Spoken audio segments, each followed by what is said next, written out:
আসসালামু আলাইকুম প্রিয় বিসিএস ক্যান্ডিডেটস। আজকে আমরা 43তম বিসিএস লিখিত পরীক্ষায় আসা একটি প্রশ্ন নিয়ে আলোচনা করব ইনশাআল্লাহ।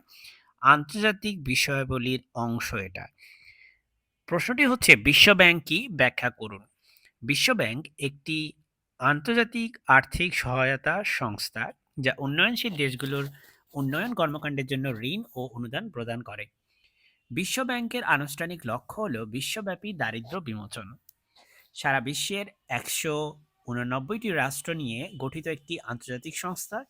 এর প্রধান সদর দপ্তর ওয়াশিংটনে অবস্থিত।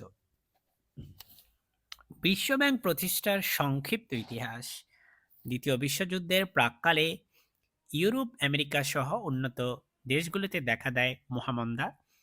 বিশ্ব অর্থনীতির উল্লেখিত এই টানাপোড়েনের লাগাম ধরতে ১৯৪৪ সালের জুলাই মাসে যুক্তরাষ্ট্রের নিউ হ্যাম্পশায়ারের ব্রিটেন উডস নামক স্থানে জাতিসংঘ মুদ্রা ও অর্থ বিষয়ক সম্মেলন অনুষ্ঠিত হয়। সেই সম্মেলনে দুটি প্রতিষ্ঠান সৃষ্টি করার সিদ্ধান্ত নেওয়া হয়, যেমন আইবিআরডি ও আইএমএফ। বিশ্ব ব্যাংকের গঠন: international bank for reconstruction and development IBRD এবং ইন্টারন্যাশনাল ডেভেলপমেন্ট অ্যাসোসিয়েশন আইডিএ নিয়ে বিশ্ব ব্যাংক গঠিত।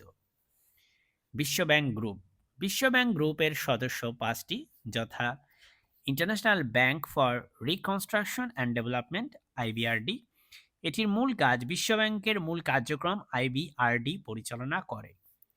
ইন্টারন্যাশনাল ডেভেলপমেন্ট এজেন্সি বা আইডিএ উন্নয়নশীল বিশ্বে সহজ শর্তে ঋণ প্রদান করে। আইএফসি বা ইন্টারন্যাশনাল ফাইন্যান্স কর্পোরেশন সদস্য দেশগুলোর বেসরকারি প্রতিষ্ঠানসমূহকে ঋণদান করা।